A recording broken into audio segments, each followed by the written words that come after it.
కూరగాయల్లో వంకాయల్ని ఏ విధంగా కింగ్ అని అంటామో ఆకుకూరల్లో మునగాకు అంతే స్పెషల్ అండి. దీంట్లో ఉండే పోషక విలువలు మరి దేనిలోనూ ఉండవంటే నమ్మండి. వారానికి ఒక్కసారైనా మునగాకును తీసుకుంటే ఆరోగ్యానికి ఎంతో మంచిదని చెప్తూ ఉంటారు కదండి. సో ఇన్ని పోషక విలువలు ఉండే ఈ మునగాకుతో పరాటాని ఏ విధంగా ప్రిపేర్ చేసుకోవాలో ఈ వీడియోలో చూపించబోతున్నాను. Welcome to mom's miracles.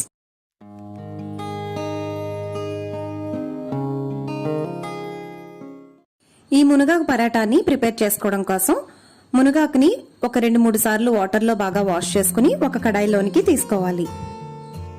దీనిలోనికి కొద్దిగా వాటర్ని అంటే ఒక పావు కప్పు వరకు వాటర్ని యాడ్ చేసుకోవాలి. దీంతో పాటుగా 1 టీ స్పూన్ సాల్ట్ ని, ఒక హాఫ్ టీ స్పూన్ పసుపును కూడా యాడ్ చేసుకుని లో ఫ్లేమ్ లో ఒక 2 నుంచి 3 నిమిషాల పాటు ఆకులు కొంచెం మగ్గేంత వరకు ఉడికించుకోవాలి. చాలా మంది డైరెక్ట్ గానే లీవ్స్ ని పరాటాలకి యూజ్ చేస్తూ ఉంటారు.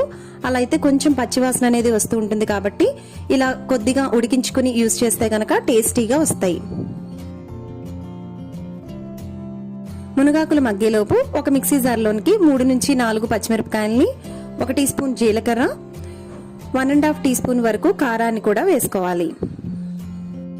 వీటిని మరీ పేస్ట్ లా కాకుండా వీడియోలో చూపిస్తున్న విధంగా లైట్ గా కోర్స్ గా బ్లెండ్ చేసుకుంటే సరిపోతుందండి. మునగాకులు ఉడకడానికి ఎక్కువ టైం పట్టదండి. ఒక 2 నుంచి 3 నిమిషాల్లోనే ఈ విధంగా మెత్తగా మగ్గిపోతాయి.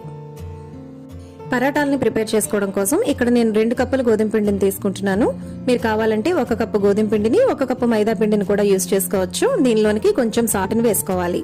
దీనిలోనికి ముందుగా గ్రైండ్ చేసి పెట్టుకున్న జీలకర్ర పచ్చిమిర్చి పేస్ట్ ని వేసుకోవాలి. దీనిలోనికి ముందుగా ఉడికించి పెట్టుకున్న మునగాకును కూడా యాడ్ చేసుకోవాలి.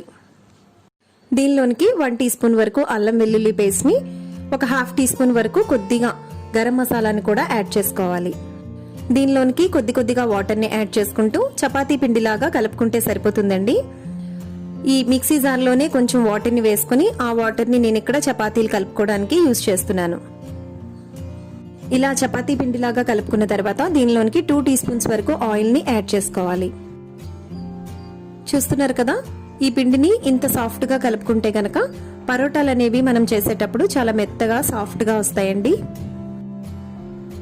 ఇలా కలిపి పెట్టుకున్న చపాతీ పిండి ముద్దలో నుంచి మీడియం సైజ్ బాల్స్ లాగా వచ్చేలాగా కొంచెం పిండి ముద్దను తీసుకుని మనం రెగ్యులర్ గా ఏ విధంగా చపాతీలు ఒత్తుకుంటామో అలాగే కొంచెం కొంచెంగా డ్రై పౌడర్ ని అప్లై చేసుకుంటూ మరీ పల్చగా కాకుండా మరీ తిక్కుగా కాకుండా ఇక్కడ చూపిస్తున్న విధంగా పరోటాల్ని ఒత్తుకుంటే సరిపోతుంది. దోసపనం కొంచెం బాగా కాలిన తర్వాత దీనిపైన ఆయిల్ వేయకుండానే వత్తుకున్న ఈ పరాటాలను వేసుకుని మీడియం టు హై ఫ్లేమ్ లో కాల్చుకోవాలి. ఇది ఒకవైపు బాగా కాలిన తర్వాత రెండో వైపు కూడా టర్న్ చేసుకుని మరొకసారి ఒక 2-3 నిమిషాల పాటు హై ఫ్లేమ్ లోనే కాల్చుకోవాలి. ఎప్పుడైనా ఈ విధమైన పరాటాలని మనం ప్రిపేర్ చేసుకునేటప్పుడు మీడియం టు హై ఫ్లేమ్ లోనే వీటిని కాల్చుకోవాలండి. లో ఫ్లేమ్ లో పెట్టుకుని కాల్చుకుంటే కనుక పరాటాలు అనేవి చాలా గట్టిగా వచ్చేస్తాయి. ఇలా చేసుకుంటే మనకి ఎంతసేపు అయినా కూడా పరాటాలు చాలా సాఫ్ట్ గా ఉంటాయండి. ఈ విధంగా 2 వైపులా బాగా కాల్చుకున్న తర్వాత జస్ట్ 1 టీ స్పూన్ వరకు ఆయిల్ ని ఈ విధంగా స్ప్రెడ్ చేసుకుని అప్లై చేసుకుంటే సరిపోతుంది. అంతేనండి, ఆరోగ్యానికి ఎంతో మేలు చేసే చాలా టేస్టీ అయిన మునగాకు పరాటాలు రెడీ అయిపోయాయి. వీటిని ఏదైనా కర్రీతోనైనా సర్వ్ చేసుకోవచ్చు, లేదంటే ఇలా ఆనియన్ రైతాతో సర్వ్ చేసుకున్నా కూడా చాలా చాలా టేస్టీగా ఉంటాయండి. మునగాకు కొంచెం చేదుగా ఉంటుందని పిల్లలు అస్సలు ఇష్టపడరు కదా. సో ఈ విధంగా పరాటాలుగా చేస్తే గనక ఇంట్లో అందరూ చాలా ఇష్టపడతారండి. మీరు కూడా ట్రై చేయండి. మరి ఈ వీడియో కనుక మీకు నచ్చినట్లయితే లైక్ చేయండి, షేర్ చేయండి, సబ్స్క్రైబ్ చేయడం మాత్రం అస్సలు మర్చిపోకండి. మీరు ఇంట్లో ట్రై చేసి ఎలా వచ్చిందో కామెంట్స్ ద్వారా నాతో షేర్ చేసుకోండి.